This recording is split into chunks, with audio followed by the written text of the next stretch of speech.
Hey everybody, happy February. Hope your month is starting out great and we're enjoying all the winter weather that we're having. Uh, Always a long time coming, and then it all hits at once, right? But hopefully you're staying safe and enjoying what the season can offer for us for sure. Just a couple quick updates this month. Nothing too crazy, but it's some good FYI things in terms of new features or some added resources to some of the tools we already use. So I'm going to dive right in and get started. The first thing I want to talk about is Canva. Canva is a very popular design tool. If you haven't used it at all yet, I'd say go ahead and give it a shot to explore. It's a free to use design platform for all of us, from teachers to students.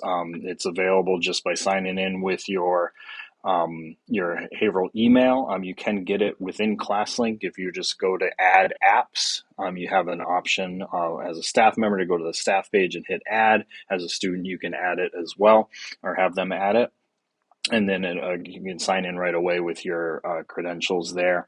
And what's great about it is it's one of the more accessible design platforms the internet has to offer. It's really easy way to create digital posters, create slideshows, create um, interactive materials for students. And on that note, one of the things they added late recently is this polls and quizzes template library for educators.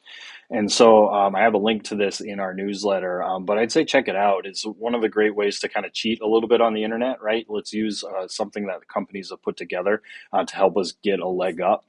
Their templates look great, and they're all editable. So as you come into here and you're like, hey, I'm definitely doing something on perimeters and rectangles. Let's check this out. You can tweak it and customize and add your own flair to it as needed, but it might be enough as it is as well. So take a minute and browse these templates and see what can be useful for you.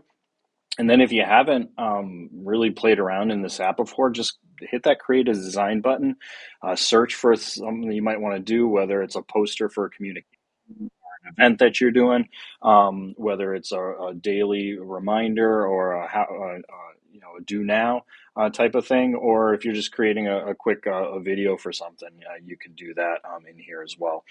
They even have the whiteboard, digital whiteboard, so if you want to call this up on your interactive screen and then use that as a way to just have something that you can preserve for later too. Really great, easy to use learning tool. And it does have some collaboration features too. So if you want to do a little bit of teamwork in building some communication materials, you can do some sharing just like you could in Google Docs. But the main thing I wanted to share this month is this idea of using the templates for polls and quizzes. Check out this whole new section that they have for us. The next new item is related to Google Classroom. For any of you who use Google Classroom's gradebook prior to it making its way to SchoolBrains, a handy new feature they added recently is the ability to grade all. And so just a quick fill down to give a common grade per assignment. Great for those quick like pass fail type of assignments, or if you just want to give everybody something right away and then tweak a couple outliers, you can do that. It also added the feature to return the assignment all at once to your students as well. So a handy, simple feature, but I know one that's been requested quite a bit for all of us that use this feature. And then the third thing I want to mention this month is our friends at Screencastify.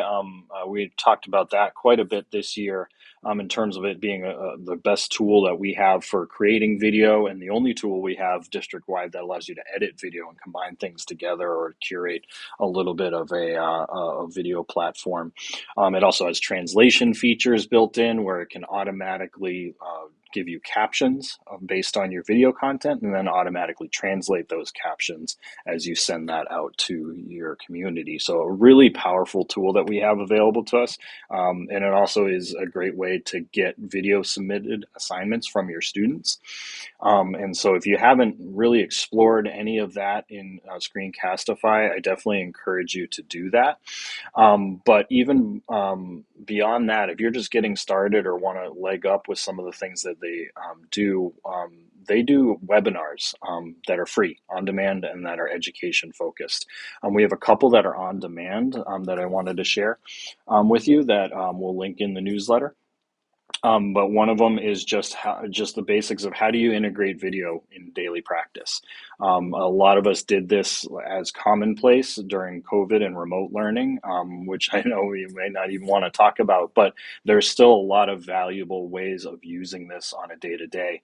And so there's just some ideas on how to do that with this webinar. And then there's another one on how to use Screencastify for communication and strengthening some of that community aspects that we all need to do. And so there's a great webinar on that. And then there's one upcoming that you can register for that talks more specifically about how to use Screencastify's tools for test prep. And so we'll add a link so you can register for that.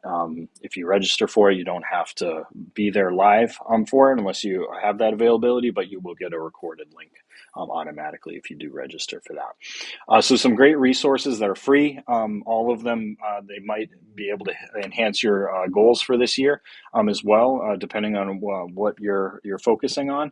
But just wanted to share those as a resource for all of us. And as with any of these things, whether it's Canva, whether it's Google Classroom, whether it's Screencastify or anything else, we always talk about the support that you have available. Naturally, support tickets are a great way to just ask a question and say, hey, Brian, what'd you say about this? I don't see what you're saying, or I want a little leg up on this. And we can answer some questions that way for sure. And then just taking it a step further, if you go to the iSchool website, you can book a training either remote or in person, and we can spend some one-on-one time or in a small group setting to get you a leg up in any of these things as well. So hopefully that's all helpful. I hope you're doing well and staying healthy, and we'll catch you next month.